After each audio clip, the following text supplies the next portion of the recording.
తెలంగాణ రైతాంగం తీవ్రమైన ఆర్థిక ఇబ్బందులు ఎదుర్కొంటోందని, రైతుల సంక్షేమం కోసం కేంద్ర రాష్ట్ర ప్రభుత్వాలు రాజకీయాలకు అతీతంగా కలిసి పనిచేయాలని గ్రామ రైతుల సభ ఏకగ్రీవంగా తీర్మానించింది. రైతు సమస్యలపై పరస్పరం విమర్శలు చేసుకోవడం వల్ల ప్రయోజనం లేదని, రైతుల ఆర్థిక పరిస్థితిని మెరుగుపరిచేందుకు ఉమ్మడి కార్యాచరణ రూపొందించాలని సభ విజ్ఞప్తి చేసింది. సోమవారం నిర్వహించిన సమావేశంలో తెలంగాణ రైతు రక్షణ సమితి రాష్ట్ర అధ్యక్షుడు పాకాల శ్రీహర్రావు మాట్లాడుతూ రైతుల ఆర్థిక పరిస్థితి ఆందోళనకరంగా మారిందన్నారు. కేంద్ర రాష్ట్ర ప్రభుత్వాలు వెంటనే ఉమ్మడి సమావేశం నిర్వహించి రైతుల సమస్యలను గుర్తించి వాటి పరిష్కారానికి బాధ్యతలను స్పష్టంగా నిర్ణయించి కాలపరిమితి అమలు చేయాలని కోరారు. సభలో రైతులు పలు కీలక డిమాండ్లను ప్రభుత్వాలు ముందుంచారు. పెంచిన ఎరువుల ధరలను తగ్గించి తగిన నిల్వలు అందుబాటులో ఉంచాలని, అన్ని పంటలకు సాగు వ్యయాన్ని పరిగణలోకి తీసుకుని కనీస మద్దతు ధరని రెట్టింపు చేయాలని, ఎంఎస్పీకి చట్టబద్ద హామీ కల్పించాలని డిమాండ్ చేశారు. రైతు అనుకూల పంటల బీమా పథకం అమలు చేయడంతో పాటు అధిక వడ్డీ, ప్రైవేట్ అప్పుల భారం నుంచి రైతులను రక్షించేందుకు బ్యాంకుల ద్వారా అదనపు రుణ సౌకర్యం కల్పించాలని కోరారు. రైతు బాగుంటేనే గ్రామం బాగుంటుంది, గ్రామం బాగుంటేనే దేశం బాగుంటుందని పేర్కొంటూ రైతు సమస్యలకు శాశ్వత పరిష్కారం చూపాలని ప్రభుత్వాలు కోరారు. ఈ సమావేశంలో జిల్లా అధ్యక్షుడు కాతాల రాఘవేందర్ రెడ్డి, ఆదర్శ రైతు పాపగారి మోహన్ రెడ్డి, మాజీ సర్పంచ్ ఫరీదా జావేద్, ఉప సర్పంచ్ దేవేందర్, రైతులు తెలుగు ఆగమయ్య, మధుసూదన్ రెడ్డి, శ్రీనివాస్ రెడ్డి, రామాంజనేయ రెడ్డి, హఫీజ్, సులేమాన్ తదితరులు పాల్గొన్నారు.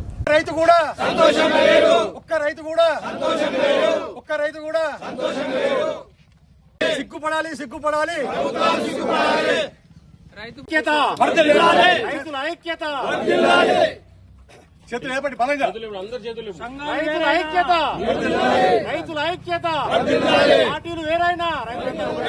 నమస్కారం. నా పేరు పాకాల శ్రీహరిరావు, తెలంగాణ రైతు రక్షణ సమితి రాష్ట్ర అధ్యక్షుడిని.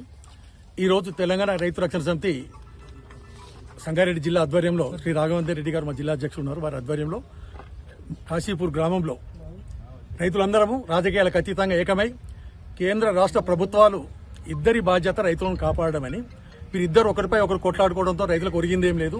వెంటనే వాళ్ళ కొట్లాటలు ఆపుకొని ఇద్దరు కలిసి కూర్చొని సమన్వయంతో పనిచేసి ఎవరి బాధ్యతలు వారు నిర్ణయించుకొని రైతులకు ఏమేమి కావాలో అప్పుడు చేసినప్పుడే రైతులు బ్రతికే అవకాశం ఉంది. కానీ అప్పటి వరకు ఒక్క రైతు కూడా ఈ గ్రామంలో చెప్పిందంటే ఒక 10,000 రూపాయలు కూడా వాళ్ళ భార్య పిల్లల మీద బ్యాంకులో దాచుకున్న రైతు ఒక్కరు లేరు. మరియు 190 మంది రైతులు పైగా ప్రైవేట్ అప్పుల పాలై అధిక వడ్డీలు కడుతూ దుర్భర జీవితం గడుపుతున్నామని చెప్పారు. అయితే ఇలా మేము ఎన్ని సంవత్సరాలు ఇలా అప్పులతో బ్రతకాలి? రైతులు బాగుపడే ప్రణాళిక కేంద్ర రాష్ట్ర ప్రభుత్వాలకు రెండింటికి లేనట్టు కనపడుతుంది. ఇప్పటికిప్పుడు మనం చూసినట్టయితే అన్ని విధాలుగా రైతులు అన్యాయం చేయడమే కాకుండా రోజు రోజు రైతులు మరింత లోతుకు దొక్కేటట్టు కనిపిస్తుంది. కాబట్టి రెండు కేంద్ర ప్రభుత్వం రాష్ట్ర ప్రభుత్వాలకు ఏం తెలుసు అంటే రైతులు ఎట్లా రోడ్డు మీదకి రారు, హైదరాబాద్ కానీ ఢిల్లీకి వచ్చి ధర్నా చేయలేరు. కాబట్టి వీళ్ళకి ఎంత అన్యాయం చేసినా సరే, ఎంత నష్టం చేసినా వాళ్ళు భరిస్తారు. రైతులు పోయినా సరే మిగిలిన సగం మంది దేశంలో మంచిగా బతుకుదామని అనుకుంటారు. అది తప్పు అని చెప్పడానికి సోషల్ మీడియాను వాడుకొని ఇక్కడ మేము గ్రామంలో తీర్మానాలు చేసి తీర్మానాన్ని ఈ చుట్టుపక్కల గ్రామ రైతులందరికీ కూడా మేము సోషల్ మీడియా ద్వారా, యూట్యూబ్ ద్వారా, వాట్సాప్ ద్వారా పంపించి వాళ్ళు కూడా రైతులందరూ ఏకంగా రాజకీయాలకు అతీతంగా చెప్పడానికి ఇక్కడ సమావేశమైనాము, తీర్మానాలు చేసినాము.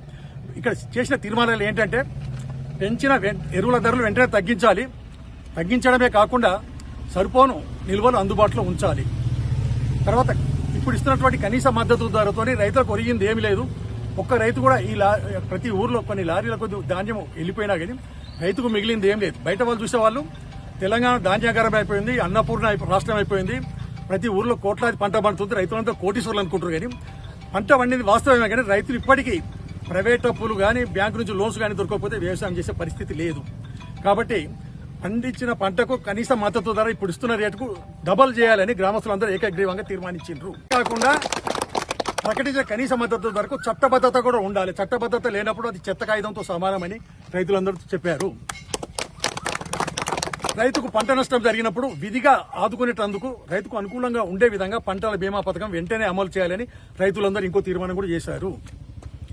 మరియు జాతీయ ఉపాధి హామీ పథకం పనులను, కూలీలతో సంబంధం ఉన్న అన్ని వ్యవసాయ పనులకు సంబంధిత రైతు 50% ఖర్చు భరించే విధంగా అనుసంధానం చేయాలని రైతులందరూ ఏకగ్రీవంగా కోరుతున్నారు.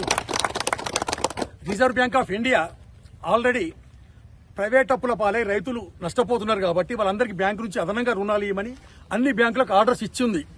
గత 10 సంవత్సరాలకు పైగా ఇస్తూనే ఉంది. అయినా బ్యాంకర్ ఒక్కడు కూడా వచ్చి మీకు ప్రైవేట్ అప్పులు తీసుకోవడానికి అప్పులు ఇస్తామని చెప్పడం లేదు. ఈ బాధ్యత రాష్ట్ర ప్రభుత్వం తీసుకోవాలి. తీసుకొని బ్యాంకులతో మాట్లాడి రిజర్వ్ బ్యాంక్ ఉత్తర్వుల ప్రకారం మరియు రాష్ట్ర హైకోర్టు కూడా ఉత్తర్వులు ఇచ్చింది. నేనే స్వయంగా ప్రజా ప్రయోజనంలో పిల్లేశాను.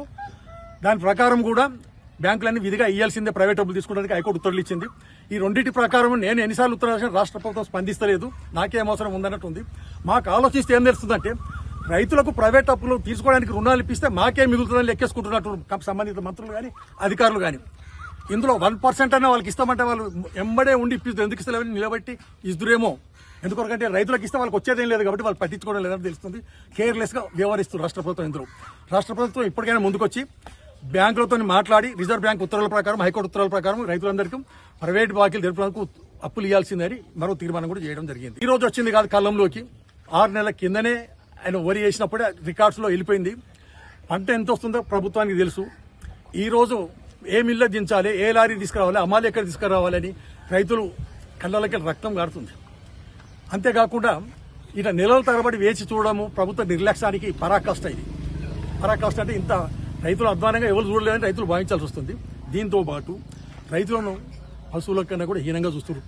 అమృతకు వచ్చిన కాడ అక్కడ ఎర్ర టెంటలు 46-47 డిగ్రీల టెంపరేచర్ వస్తుంటుంటే టెంట్ కూడా వేయలేదు అక్కడ ఉండే రైతులకు. కాలంలో ఒడ్లనే కాడ ఫ్యాన్ పెట్టలేదు, కుర్చీ లేదు, కూలర్ పెట్టలేదు, తాగడానికి మంచినీళ్ళు కూడా పెట్టలేదు, టీ లేదు, స్నాక్స్ లేవు, ఏమీ లేవు. సావండి బతకండి అంటే వదిలిపెట్టి కొంతమంది అక్కడక్కడ వడదబ్బే దాకా కూడా చనిపోయింది అంటున్నారు. ఎవరు తెచ్చిడు అంటారు కానీ చావాలనా? చేయాల్సిన బాధ్యత లేదా? 12 సంవత్సరాలకు వచ్చే పుష్కరాల కొరకు నువ్వు మెట్లు కడుతూ అన్ని చేస్తూ అన్ని పనులు చేస్తుంటావు, వాళ్ళ పర్సెంటేజ్ వస్తుంది కాబట్టి. ఇది రోజు రైతు ఉంటుంటాడు, అది బాధ్యత కాదు. వాళ్ళది సౌలతులు అయితే పెట్టాలి కదా, ఇది కూడా పెట్టలేదు. పూర్తి నిర్లక్ష్యానికి పరకష్టం. అంతేకాకుండా రైతుల పిల్లలు వ్యవసాయం చేసే పరిస్థితి లేదు. ఏదైనా పని చేసుకుని బ్రతుకుదామని బ్యాంకుల దగ్గరికి వెళ్ళి లోన్ అడిగితే ఇతర రాష్ట్రాల్లో ముద్రా లోన్ అడగంగానే ఇస్తున్నారు. తెలంగాణ రాష్ట్రంలో ముద్రా లోన్లు మన బ్యాంకులు ఇస్తలేరు. ఎందుకంటే వాళ్ళు టార్గెట్ అయిపోయింది అంటారు. కేంద్ర ప్రభుత్వం మొదటి నుంచి తెలంగాణ రాష్ట్రానికి అతి తక్కువ ముద్రా రుణాల టార్గెట్ ఇవ్వడంతో తెలంగాణ రాష్ట్రం పూర్తిగా వెనుకబడి ఈ రోజు 71 లక్షల ముద్రా రుణాలు తెలంగాణ రాష్ట్రం జాతీయ సగటుకు వెనుకబడి ఉంది. ఇది కూడా ఆధారాలతో సహా రాష్ట్ర ప్రభుత్వానికి చెప్పినా కేంద్ర ప్రభుత్వంతో మా రాష్ట్రానికి ఇవ్వాల్సిన 71 లక్షలు మాకు ఇచ్చినట్టయితే ఇక్కడున్న పేద పిల్లలు, రైతుల పిల్లలు అందరూ ఏదో పని చేసుకుని బతుకుతారని అడగడానికి రాష్ట్ర ప్రభుత్వం ముందుకు రావడం లేదు. కాబట్టి రాష్ట్ర ప్రభుత్వం, కేంద్ర ప్రభుత్వం బేసిజాలకు పోకుండా ఒక్క దగ్గర కూర్చోండి. మీరు ప్రజా సమస్యలను గురించి మీరు పట్టించుకోకపోతే జెడ్ లాగానో కాక్రోచ్ పార్టీ లాగానో వచ్చి ప్రజలందరూ ఉద్యమించే అవకాశం ఉంది. జాగ్రత్తగా ఉండండి. ప్రజల అవసరాలు తెలుసుకొని మెదులుకోండి. మీరు రాజులు కాలేదు, గెలిచి అంతే సేవ చేస్తానికి ఉన్నారు తప్ప మీరు రాజులమని బిహేవియర్ మనసులకి తీసేయండి మీరు అని చెప్పి విజ్ఞప్తి చేస్తున్నారు.